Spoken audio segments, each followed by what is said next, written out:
Hi hello everyone welcome to Shyam civil academy. ఇప్పుడు మనం engineering mechanics అసలు ప్రైమరీగా ప్రతి ఒక్కరికి స్టార్టింగ్లో నేర్పించేది ఇంజనీరింగ్ మెకానిక్స్. అంటే regardless of what you are, అంటే సివిల్ ఇంజనీర్ అయినా మెకానికల్ ఇంజనీర్ అయినా ఫస్ట్ మనకు నేర్పించేది ఏంటంటే, ఎవరైతే డిజైన్ అనాలిసిస్ పార్ట్లో ఉందాం అనుకుంటున్నారో సో వాళ్ళకి ఫస్ట్ నేర్పించేది ఏంటంటే engineering mechanics. Okay, so analysis and design అనేది రెండు కూడా కవల పిల్లలు లాంటివి. ఓకే, ఇప్పుడు అనాలిసిస్ అనేది మనకి అనాలిసిస్ తెలిస్తే డిజైన్ ఈజీ అవుతుంది. ఓకే, ఏదైనా డిజైన్ చేయాలంటే మనం ఇప్పుడు ఒక బిల్డింగ్ కట్టొచ్చు, లేదంటే ఒక కార్ డిజైన్ చేయొచ్చు. వాటిలన్నిటికీ కావాల్సింది ఫస్ట్ అనాలిసిస్. అంటే మన పర్పస్ ఏంటి, సో మనం ఏం చేయాలనుకుంటున్నాం అనేది, దానికి ఏ రిక్వైర్మెంట్స్ అవసరం. ఇప్పుడు ఫర్ సపోజ్ ఒక బిల్డింగ్ కడుతున్నాం, బిల్డింగ్ అనేది ఒక 10 మందిని 20 మందిని స్లాబ్ అనేది ఒక 10-20 మందిని ఉంచుంటే పడిపోయేలా ఉండాలా, లేదు దాన్ని తట్టుకునేలా ఉండాలి. సో మన రిక్వైర్మెంట్ ఏంటి, ఒక రూమ్లో ఒక 40 to 50 మెంబర్స్ ఉంటే ఆ ఒక్కొక్క పర్సన్ లోడ్ అనేది 60 kgs అయితే, సో ఆ 60 kgs తట్టుకునే, అంటే 40% 60 kgs తట్టుకునే ఒక స్లాబ్ అనేది నాకు డిజైన్ చేసి పెట్టాలి. సో ఈ అనాలిసిస్ అనేది నీకు తెలిసినప్పుడు డిజైన్ అనేది ఆటోమేటిక్గా నువ్వు దాన్ని బట్టి ఎంత లెంత్ ఉండాలి, ఎంత డెప్త్ ఉండాలి, అలాగే ఎంత బ్రెడ్త్ ఉండాలి, సో దాన్ని బట్టి నువ్వు డిజైన్ స్టార్ట్ చేయగలవు. సో ఈ అనాలిసిస్ పార్ట్ అనేది అంతా కూడా ఇంజనీరింగ్ మెకానిక్స్లో ఉంటుంది. సో అనాలిసిస్ అనేది మనం ఏటిలో చేస్తాం, ఈఎం, అలాగే ఎస్ఎం, అలాగే స్ట్రక్చరల్ అనాలిసిస్. సో ఈ మూడు కూడా మనకి అనాలిసిస్ సబ్జెక్టులు. వీటి బట్టి మనం ఏమేమి తెలుసుకుంటాం. ఓకే, సో ఈ వై అనేది అందుకోసమే ఇంజనీరింగ్ మెకానిక్స్ అనేది ఈ వై ఎందుకు చెయ్యాలి అనే దానికి, అంటే దేని గురించి మనం తెలుసుకోవాలి అనుకుంటున్నాం. ఓకే, సో ఒక లోడ్ అనేది ఎంత ఇంటెన్సిటీతో ఉంది, ఎక్కడ పాయింట్ ఆఫ్ అప్లికేషన్ ఉంది, అలాగే దాని యొక్క డైరెక్షన్ ఏంటి, ఇవన్నీ కూడా మనం ఇంజనీరింగ్ మెకానిక్స్లో క్వశ్చన్ చేసి దాని నుంచి మనం ఎంత ఫోర్స్ వస్తుంది, దాని మీద రిజల్టెంట్ ఫోర్స్ ఎంత ఉంది, అలాగే దాన్ని కౌంట్రాక్ట్ చేయడానికి మన రెసిస్టెన్స్ స్ట్రెస్ డెవలప్ చేయడానికి ఏ మెటీరియల్ సెలెక్ట్ చేసుకోవాలి, ఏ మెటీరియల్ని మనం వాడాలి అనేది స్ట్రెంత్ ఆఫ్ మెటీరియల్స్ని టెస్ట్ చేసి ఫస్ట్ లోడ్ ఎంత పడుతుంది అనేది ఇంజనీరింగ్ మెకానిక్స్లో తెలుసుకుంటాం. స్ట్రెంత్ ఆఫ్ మెటీరియల్స్లో ఏ మెటీరియల్ని సెలెక్ట్ చేయాలి అనేది మనం సెలెక్ట్ చేసుకుంటాం, అంటే ఏ మెటీరియల్ చూడాలి అనేది. నెక్స్ట్ స్ట్రక్చరల్ అనాలిసిస్లో దాని స్ట్రక్చర్ ఎలా ఉండాలి, how the structure should be అనే దాన్ని స్ట్రక్చరల్ అనాలిసిస్ బట్టి మనం లోడ్స్ ఎలా పడుతున్నాయి, ఆ స్ట్రక్చర్ మీద ఎలా వేరీ అవుతున్నాయి అనేది ఇలా 1 by 1 స్టెప్ బై స్టెప్ నేర్చుకుంటాం. సో అందుకే ఫస్ట్ ఈఎం నేర్చుకోవాలి, తర్వాత ఎస్ఎం అనాలిసిస్ పార్ట్లో, తర్వాత స్ట్రక్చరల్ అనాలిసిస్ నేర్చుకోవాలి. ఓకే, సో ఏదైనా సబ్జెక్ట్ నేర్చుకునే ముందు మనం ఎప్పుడు డిస్కస్ చేసుకునేది వై అనేది తెలుసుకోవాలి. సో ఈ వై అనేది మీకు ఇక్కడ దొరికింది అనుకుంటున్నా, అంటే లోడ్ అనేది ఎలా పడుతుంది, ఎక్కడ పడుతుంది, ఎంత ఇంటెన్సిటీతో పడుతుంది, ఏ డైరెక్షన్లో పడుతుంది అనేది మనం మోస్ట్లీ ఇంజనీరింగ్ మెకానిక్స్ ద్వారా తెలుసుకుంటాం. So first of all engineering mechanics అంటే మనకి ఇంజనీరింగ్ మెకానిక్స్ అనేది బ్రాడ్గా 2 టైప్స్గా డివైడ్ చేశారు, స్టాటిక్, డైనమిక్. సో స్టాటిక్ అంటే ఏంటి, స్టాటిక్ అంటే ఎక్కడా కదలకుండా అలా ఉండే లోడ్స్ అండ్ అనాలిసిస్ చేసేది స్టాటిక్ ఇంజనీరింగ్ మెకానిక్స్ అనమాట. ఓకే, స్టాటిక్స్ అంటారు దాన్ని. అలా కాకుండా మూవింగ్లో ఉంటాయి. ఇప్పుడు ఫర్ సపోజ్ ఒక వాటర్ ట్యాంక్లో వాటర్ ఉంటే దాన్ని మనం అనాలిసిస్ చేస్తే స్టాటిక్. అలా కాకుండా ఒక పైప్లో వాటర్ ఫ్లో అవుతుంది, దాన్ని మనం అనాలిసిస్ చేస్తే డైనమిక్స్. ఓకే, సో స్టాటిక్ అంటే అది అక్కడే ఉండిపోయిద్ది, కదలదు. సో డైనమిక్స్ అంటే కదులుతూ ఉన్నదాన్ని అనాలిసిస్ చేస్తే మనం డైనమిక్స్ అంటాం. ఓకే, నెక్స్ట్ కైనెటిక్స్ అంటే ఏంటి, కైనమెటిక్స్ అంటే ఏంటి. మళ్ళీ డైనమిక్స్ అనేది 2 పార్ట్స్గా డివైడ్ చేశారు, కైనెటిక్స్ ఒకటి, కైనమెటిక్స్ ఒకటి. వీటి యొక్క డిఫినేషన్స్ అనేవి ఇంపార్టెంట్. కొన్ని కన్వెన్షనల్ ఎగ్జామ్స్లో కానీ అలాగే మనకి ఆబ్జెక్టివ్ టైప్లో కూడా అడుగుతారు. సో కైనెటిక్స్ అంటే ఏంటి, కైనమెటిక్స్ అంటే ఏంటి. కైనెటిక్స్ అంటే కన్సిడరేషన్ ఆఫ్ ఫోర్సెస్ అనేది ఉంటుంది.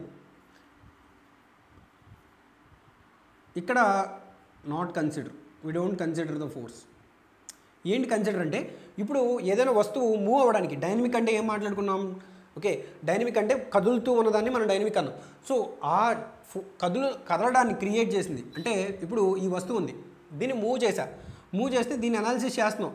ఇప్పుడు ఈ ఫోర్స్ ఏదైతే దీన్ని కదలడానికి హెల్ప్ చేసిందో ఆ ఫోర్స్ని కన్సిడర్ చేసుకుని దాన్ని కూడా అనాలిసిస్ చేసి దాన్ని బట్టి దీంట్లో అడిగిన మూమెంటంని మనం అనాలిసిస్ చేస్తే కైనెటిక్స్ అంటారు. కన్సిడరేషన్ ఆఫ్ ఫోర్స్ అంటే ఏ ఫోర్స్ అయితే మూమెంట్ని కలెక్ట్ చేసిందో, అంటే మన బాడీలో ఏదైతే మూమెంట్ని కలెక్ట్ చేసిందో సో దాన్ని కూడా కన్సిడర్ చేసి చదివితే దాన్ని కైనెటిక్స్ అంటాం.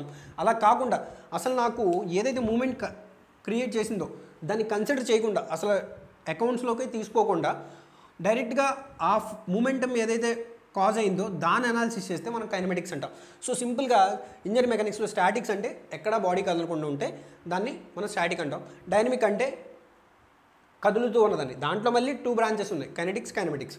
Okay, so mostly engineering mechanics బ్రాడ్గా చెప్పాలంటే ఇది. ఓకే, మనం ఇక్కడ ఏం చేస్తున్నాం అంటే ఎనాలిసిస్ ఆఫ్ ద ఫోర్స్ని అనాలిసిస్ చేస్తున్నాం. సో అదే డెఫినేషన్లో కూడా మనకు ఉంటుంది. సో అనాలిసిస్ చేసి దాని యొక్క రిజల్టెంట్ ఎలా వచ్చింది అంటే ఫోర్సెస్ని రిజాల్వ్ చేసి దాన్ని బట్టి మనకు రిజల్టెంట్ ఎలా వచ్చింది. ఇప్పుడు ఫర్ సపోజ్ ఇలా ఒక బెంచ్ ఉందనుకుందాం. ఓకే, సో పార్క్లో బెంచ్ ఉంది. సో దాని మీద ఇద్దరు కూర్చున్నారు ఇక్కడ. సో వాళ్ళ టోటల్ ఫోర్స్కి ఇటు సైడ్ నుంచి ఎంత రియాక్షన్ రావాలి, ఇటు సైడ్ నుంచి ఎంత రియాక్షన్ రావాలి ఆ బెంచ్ తట్టుకోవాలంటే అనేదాన్ని అనాలిసిస్ చేయడమే మన ఇంజనీరింగ్ మెకానిక్స్. ఓకే, సో అంటే ఆ లోడ్ ఎంత పడుతుంది దాన్ని బట్టి మనకు ఉండాల్సిన రియాక్షన్ ఎంత ఉండాలి అనే దాన్ని మన ఇంజనీరింగ్ మెకానిక్స్లో అనాలిసిస్ చేస్తాం బ్రాడ్గా మనం అర్థం అవ్వాలంటే. ఓకే, నెక్స్ట్ ఇందులో ముఖ్యంగా మనం తెలుసుకోవాల్సింది ఏంటంటే కాంపిటేటివ్ పరంగా చూసుకున్నట్టయితే మనం ఏమేమి నేర్చుకోవాలి ఇంజనీరింగ్ మెకానిక్స్లో అంటే ఫోర్సెస్ అండ్ మూమెంట్. ఫోర్స్ అంటే మనకి ఏదైతే మన బాడీలో ఇంటర్నల్గా ఎనర్జీ వస్తుందో సో అది ఫోర్స్. మూమెంట్ అంటే కొంత డిస్టెన్స్ నుంచి ఫోర్స్ యాక్ట్ చేస్తే దాని నుంచి క్రియేట్ అయ్యేది మూమెంట్. అంటే ఇక్కడ ఒక ఫిక్స్డ్ సపోర్ట్ ఉంది. సో దీని నుంచి ఇక్కడ లోడ్ పడింది. సో కొంత డిస్టెన్స్ నుంచి యాక్ట్ చేస్తే, సపోర్ట్ దగ్గర నుంచి కొంత డిస్టెన్స్ నుంచి యాక్ట్ చేస్తే అది మూమెంట్ క్రియేట్ చేస్తుంది. సో అందులో టైప్స్ ఏంటి, ఫోర్స్లో టైప్స్ ఏంటి, అలాగే సెంట్రాయిడ్ అంటే ఏంటి, సెంటర్ ఆఫ్ గ్రావిటీ అంటే ఏంటి. సెకండ్ చాప్టర్లో మనం సెంట్రాయిడ్ అంటే ఏంటి, centre of gravity. Centroid plays major role in this game. Okay, centroid లేకుండా మనం అంటే సెంట్రాయిడ్ని తెలుసుకోకుండా చేస్తే ఎంత డిజైన్ అనేది ఎంత కష్టం అవుద్ది అనేది మనం తర్వాత చూస్తాం. అంటే ఒక ఆబ్జెక్ట్ని ఫర్ సపోజ్ ఈ ఆబ్జెక్టే ఉంది. సో దీన్ని మనం చాలా తక్కువ ఫోర్స్తో బ్యాలెన్స్ చేయాలంటే ఓన్లీ సెంటర్లో పట్టుకుంటే బ్యాలెన్స్ అవుద్ది. ఓకే, సో అది ఇక్కడ పెట్టుకున్నాం, బ్యాలెన్స్ అయిందా. మనకి ఏం కావాలి, ఇక్కడ చేయాలంటే ఎక్స్ట్రా సపోర్ట్ కావాలి. ఎందుకంటే మనం సెంట్రాయిడ్ మీద ఈజీగా బ్యాలెన్స్ చేయగలం. ఓకే, సెంట్రాయిడ్ అంటే ప్లేన్ సర్ఫేసెస్ అయితే సెంట్రాయిడ్ అంటాం, అలాగే సాలిడ్ ఆబ్జెక్ట్స్ అయితే సెంటర్ ఆఫ్ గ్రావిటీ అంటాం. సో సెంటర్ ఆఫ్ గ్రావిటీ మీద ఏదైనా వస్తువుని ఈజీగా బ్యాలెన్స్ చేయగలం. ఓకే, సో అదే ఇక్కడ ఒకవేళ ఇదే వస్తువుని మనం ఎక్కడ హ్యాండిల్ చేయాలంటే అప్పుడు ఏమవుద్ది, మనకి ఎక్స్ట్రా ఫోర్స్ అనేది కావాల్సి వస్తుంది. సో ఇది సెంటర్ ఆఫ్ గ్రావిటీ గురించి తెలుసుకోవాల్సింది చాలా ఇంపార్టెంట్ అనమాట. Next moment of inertia. అంటే ఇనర్షియా మనం ఆల్రెడీ న్యూటన్స్ లాస్లో చదువుకుంటాం. ఫస్ట్ న్యూటన్స్ లా ఏం చెప్పుద్ది, every body has its own inertia to move. అంటే ఏది కూడా మనలాగా బద్ధకంగా ఉంటాయి, కదలడానికి ఇష్టపడవు. అంటే భూమి మీద ఉన్న ప్రతి వస్తువు కూడా ఎటు కదలడానికి ఇష్టపడదు, ఎక్కడ వేసిన గొంగలి అక్కడలాగానే ఉండాలడానికి ఇష్టపడుద్ది. సో అలాగే మూమెంట్, మన బాడీ మూమెంట్ అవ్వడానికి ఎంత ఇనర్షియా దాంట్లో ఉంది. అంటే ఒక మూమెంట్కి ఆ బాడీ అనేది ఎంత రెసిస్ట్ చేస్తుందని తెలుసుకోవడం మూమెంట్ ఆఫ్ ఇనర్షియా. సో ఈ మూడు కూడా మనకు చాలా ఇంపార్టెంట్. ఎందుకంటే ఒక ఆబ్జెక్ట్ని అనాలిసిస్ చేసేటప్పుడు ప్రతిదీ కూడా మనం తెలుసుకోవాలి. అంటే దాన్ని ఎక్కడ పెడితే, ఏ పొజిషన్లో పెడితే బ్యాలెన్స్ అవ్వగలదు, అలాగే దాని మీద ఎంత ఫోర్స్ అయితే తట్టుకోగలదు, అలాగే అది ఎక్కడ ఉంటే కదలడానికి కష్టంగా ఉంటుంది. సో ఇలాంటివన్నీ మనం ఇంజనీరింగ్ మెకానిక్స్లో అనాలిసిస్ పార్ట్లో మనం తెలుసుకుంటాం. దాని నుంచి వచ్చిన రిజల్ట్స్ని మనం డిజైన్లో అప్లై చేస్తాం. సో ఇవన్నీ కూడా తోడుదొంగలు అనమాట. Engineering mechanics, strength of materials, structural analysis ఇవన్నీ కూడా వరుసగా నేర్చుకోవాలి. ఫస్ట్ ఈఎం నేర్చుకోవాలి, తర్వాత ఎస్ఎం నేర్చుకోవాలి, స్ట్రక్చరల్ అనాలిసిస్ నేర్చుకోవాలి. మోస్ట్లీ ఎగ్జామ్ పాయింట్ ఆఫ్ వ్యూలోకి వస్తే ఇంజనీరింగ్ మెకానిక్స్ అనేది 2 to 3 మార్క్సే రావచ్చు. కానీ బట్ దీంట్లో అర్థం చేసుకున్న టాపిక్ అనేది మన స్ట్రక్చరల్ అనాలిసిస్ చేసేటప్పుడు కానీ, స్ట్రెంత్ ఆఫ్ మెటీరియల్స్ చేసేటప్పుడు కానీ చాలా ఉపయోగపడుతుంది. అంటే ఇందులో ఉండే థీరీసే మనం అక్కడ అప్లై చేస్తాం వేరు చోట్ల. ఓకే, సో ఇవన్నీ కూడా మనం నెక్స్ట్ క్లాస్లో డిస్కస్ చేసుకుందాం. Thank you very much for watching.